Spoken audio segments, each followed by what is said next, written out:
Olá, nono ano, beleza? E aí, tranquilidade? Como vão as atividades? Muita informação.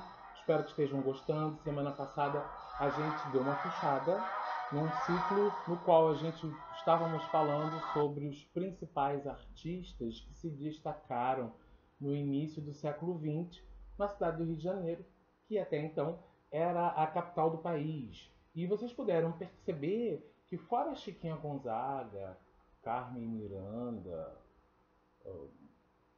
Pato Donald, todos os outros artistas eram muito característicos de pele escura, né? Então foi uma grande influência musical, né? Então eu falei sobre Donga, que foi o autor do primeiro samba registrado. Teve na época uma discussão, mas isso é machista, não. Isso é chorinho, não. Isso é samba, legal. Foi feito aonde? Na casa da tia Ciata. Contei também a história dela, que era uma mulher que veio para a cidade do Rio de Janeiro pós a Guerra de Canudos, onde muitos foram para lá para acabar com Antônio Conselheiro, com aquela nova sociedade um pouco radical até, que eu acho. Então, o que acontece? O Rio estava cheio de mulheres baianas, né? E eu falei na aula anterior, inclusive, que eles estavam habitando ali os cortiços, os casarões já abandonados, por inúmeras questões. Então tinha muitos ratos, tinha gente que começava a criar rato só para poder vender, porque estava um surto de várias doenças aqui, febre amarela, peste bubônica, e Oswaldo Cruz, junto com o prefeito Pereira Passos, vamos higienizar, vamos limpar, vamos tirar toda a sujeira da cidade, vamos, né? E o povo preto, ficou sem suas residências e só os restou um morro. O morro não tem dono, não tem propriedade, então foram para lá. Então acredito também, estou dando só uma retrospectiva, porque às vezes sempre acho que esqueci de falar alguma coisa, sobre a representação das mulheres. Muitas eram abandonadas pelos maridos, muitas tinham filhos de homens compromissados ou de verdadeiros malandros. E chegando em malandro, aí eu falei de Paulo da Portela, falei de todos os malandros, falei da criação do Zé Carioca, que pode ter sido influenciado por esses malandros. Falei sobre Mercedes Batista, uma bailarina negra que foi aprovada num concurso para bailar no Teatro Municipal, mas não davam nada para ela. Falei, né? Falei sobre Zaira de Oliveira, que era mulher de Donga, mas embora fosse negra, ela gostava das músicas clássicas, então ela se envolvia com personalidades como Carmen Miranda, branca, Lucília Villa-Lobos, a esposa do maestro Villa-Lobos. Então ela cantava em festivais, cantava ao lado de um povo, de uma esfera bem acima do comum. Então acho que está tranquilo. Falei dos dois irmãos, os dois irmãos Rebouças, dois negros engenheiros, arquitetos, né? Enfim, ficou alguma dúvida? Se ficou, faça como sempre. Tem um chat para a gente bater um papo. Agora, se não tiver dúvidas ou simplesmente quiser bater um papo, estamos aí para esclarecer e dar continuidade. A gente está aqui para isso, né? Então, friozinho gostoso. Então, eu coloquei umas coisas muito legais para vocês pesquisarem, que isso vai te dar um embasamento muito bom para vocês conseguirem compreender o conteúdo de história. Esta semana falarei de uma semana em específico, e no momento em que eu comecei essa live, eu estava exatamente ouvindo Villa-Lobos, o esposo da tal Lucília. Vocês conhecem essa música?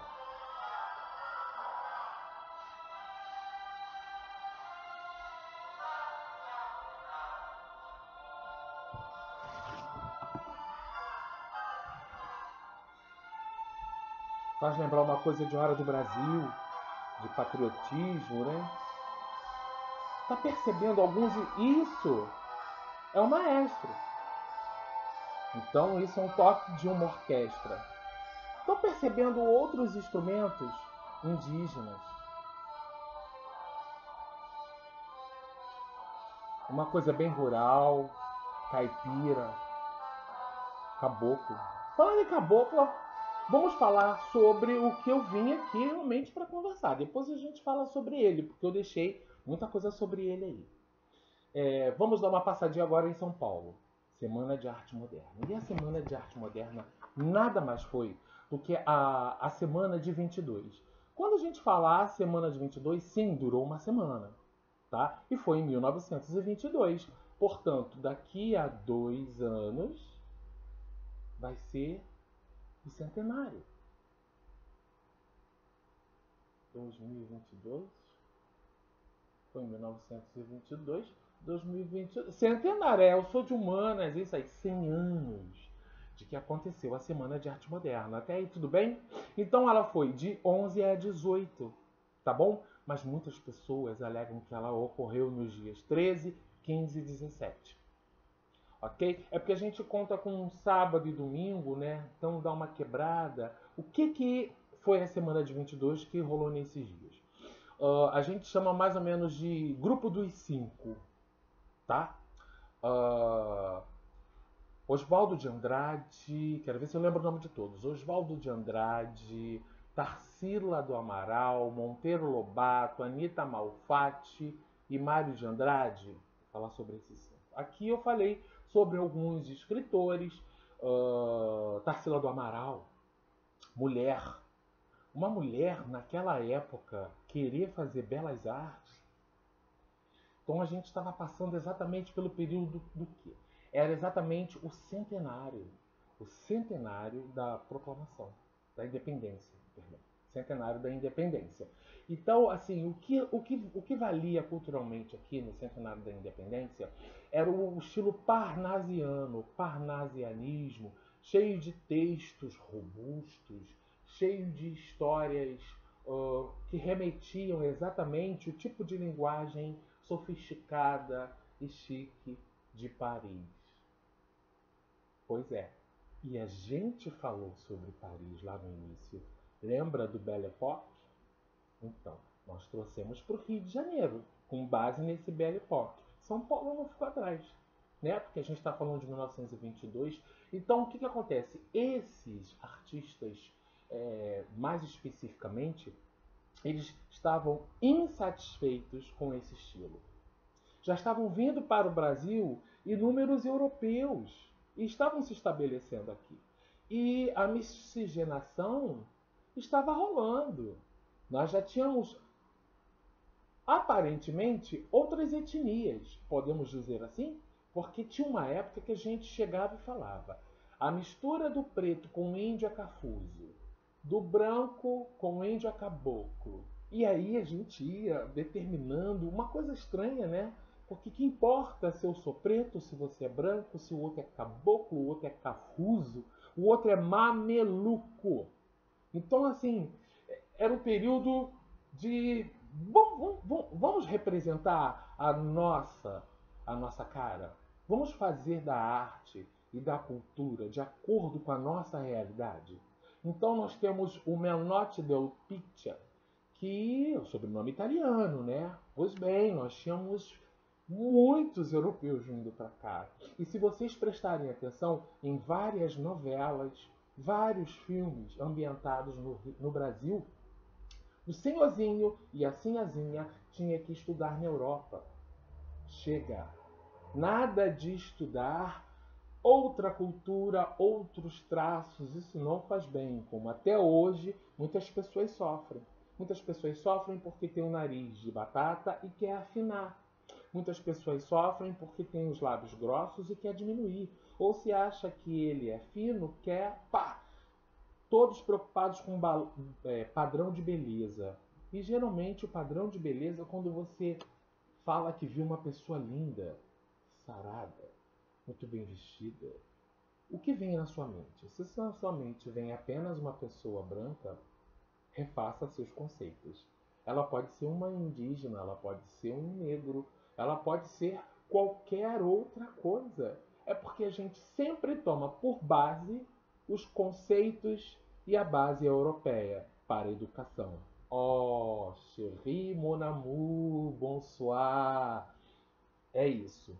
Então vamos lá. Eu falei sobre o Clube dos Cinco, esses cinco eu já citei os nomes, e a semana foi exatamente de 11 a 18. Muitos dizem que tiveram destaque nos dias 13, 15 e 17. Eles não eram pessoas simples da população, pertenciam a uma camada, eram filhos de pessoas de posse. Por isso se davam o luxo de se dedicar à arte. Então eles pintavam, estudavam. Muitos realmente foram fazer faculdade lá fora, mas não queriam que isso permanecesse.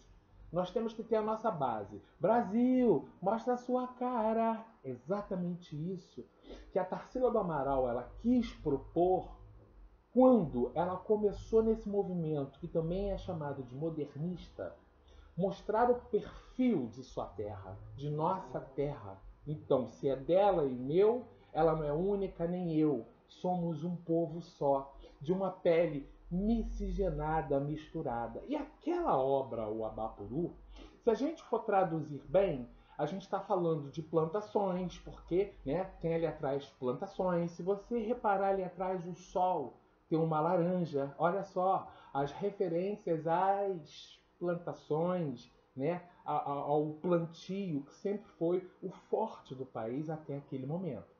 Nós não éramos muito fortes em industrialização. Até aí tudo bem? Tranquilo. Então, como é o Abapuru? É um personagem com a cabeça pequena. Quando se coloca um personagem com a cabeça pequena, não é porque ele tinha encefalia, é isso? Não, não. Aquelas crianças que nascem oriundas de uma mãe que foi picada pelo inseto que passou a zika. Não, não é nada disso. É sinal de que o povo brasileiro não pensava. O povo brasileiro não entendia de política. Porque até então o que era passado para a gente é time de futebol, religião e política não se discute. Então, as coisas aconteciam e as pessoas executavam, sem questionar, sem se posicionar, só ouviam e acatavam. Então, olha, a cabeça pequena. Eu anexei vários vídeos, vários tutoriais para você ver passo a passo tudo isso que eu estou falando, que é para dar uma confirmação. E a pele amarela? A pele amarela, não existe uma pessoa com aquela pele, meio que hepatite, né? Mas foi para dizer que entre o preto e o branco nós temos o mulato, o moreno, o mestiço, o mameluco. As características das mãos e os pés extremamente grandes refere-se aos trabalhos braçais, porque até então eles não tinham, não era como hoje, que frequentava escola, todo mundo, que tinha no meu tempo, hoje a gente chama de Fundamental 1, o que no meu tempo era primário. Ó como é que a nomenclatura mudou. Aí nós estamos agora no Fundamental 2, que no meu tempo era ginásio. E depois vocês vão para o ensino médio, que no meu tempo se chamava segundo grau. Então, isso são as etapas que hoje em dia são normais na vida de qualquer um. Naquela época, não. Só quem tinha uma situação financeira boa frequentava os colégios. Então, conhecia política, sociologia, filosofia, por mais que seja pouco, mas ouvia falar. Não éramos tão apurados quanto hoje. Hoje faz parte todo esse processo, tá, de absorção da cultura e do conhecimento é tão importante quanto você deixar de ser bebê, engatinhar, passar a andar e a caminhar. Ok? Naquela época não tinha. Então, por isso, a Bapuru não tinha aquele cérebro, certo? Então, olha só. Manuel Bandeira.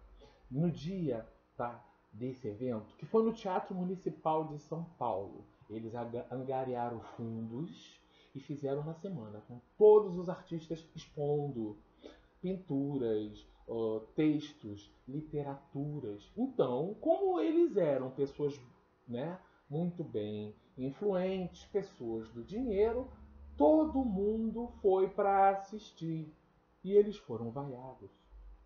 Foi um absurdo. Inclusive, como eu estava falando, Manuel Bandeira, ele tem um poema que fala sobre os sapos, distorcendo, fazendo trocadilhos e, de uma certa forma, não apoiando todo o gênero que existia antes, que era o parnasiano, ok?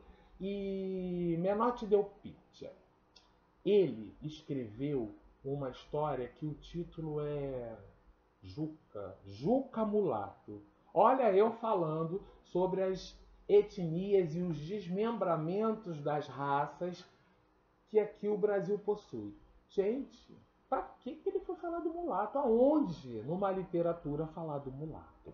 Agora eu tenho um autor que bem conhecido, bem falado, que depois fizeram uma enorme série maravilhosa infantil que eu assistia, porque eu era criança na época, que era o Sítio do Pica-Pau Amarelo, com base nas crônicas narrativas da menina do nariz arrebitado.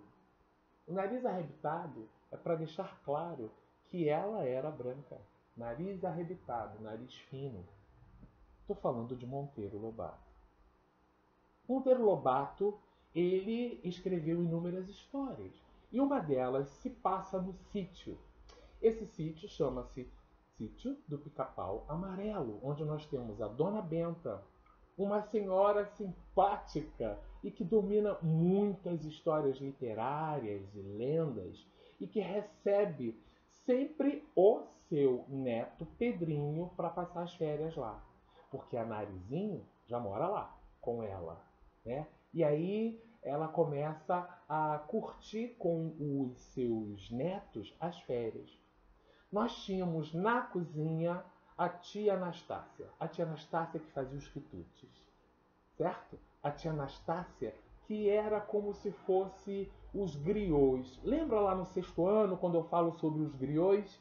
Que são aqueles pretos velhos que sentado, pode ser na beira de uma fogueira ou não, sentado num tronco de madeira ou não, começava a contar histórias, lendas.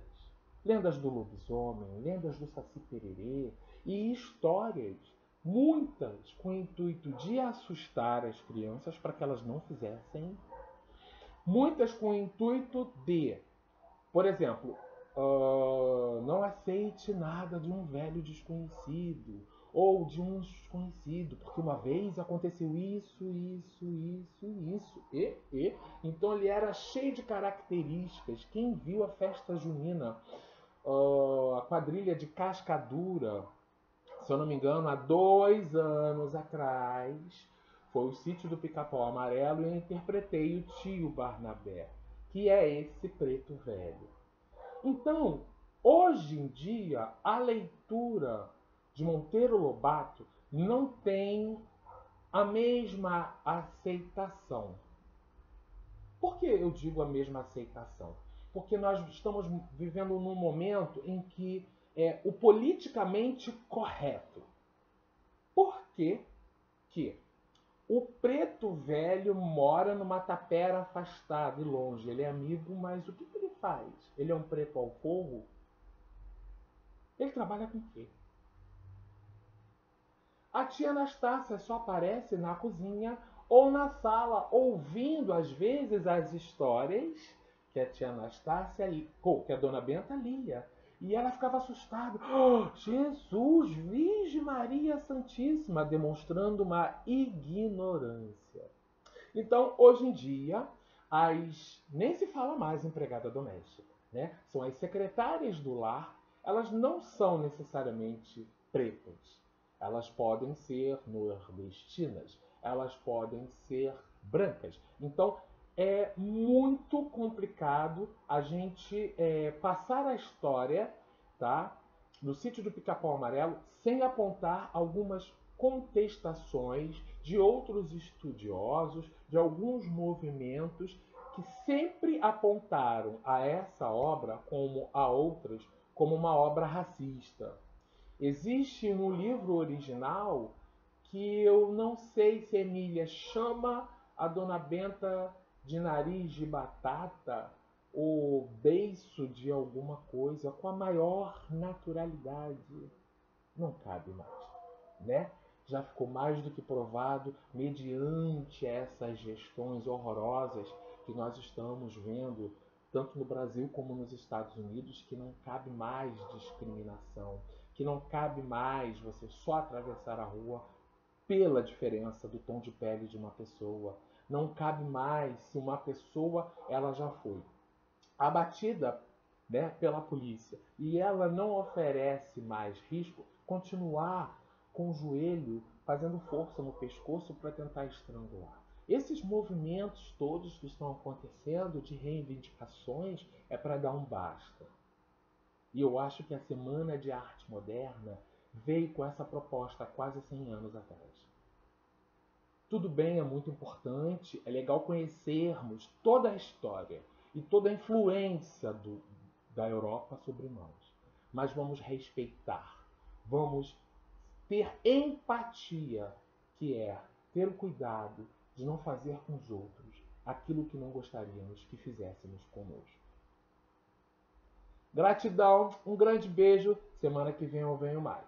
Acho que eu vou dar uma super retrospectiva, porque às vezes eu acho que você não está entendendo, porque eu falo demais, então você pode acabar dormindo. Né? É o que acontecia quando os velhos griots começavam a contar as histórias. Então eu espero que você tenha compreendido as principais características, tá? Do modernismo. Inclusive, se você tiver acesso ao YouTube, vou dar uma dica. Digita lá, desfile, escola de samba, Estácio de Sá, é o nome da escola. Grêmio Recreativo Escola de Samba, Estácio de Sá, 1992. Foi o único campeonato da Estácio de Sá. E nesse campeonato, ele fala sobre o movimento modernista. Eu acho que é uma outra forma de você aprender através de uma linguagem de carnaval. Porque eu não parei ali com o surgimento do samba, não. Vai ter um momento que eu vou vir aqui explicar para vocês todos os setores de uma escola. Por que todas as escolas têm que ter a ala das baianas? É isso. Gente, eu falo demais, mas é muito bom falar com vocês. Um beijo. Tchau.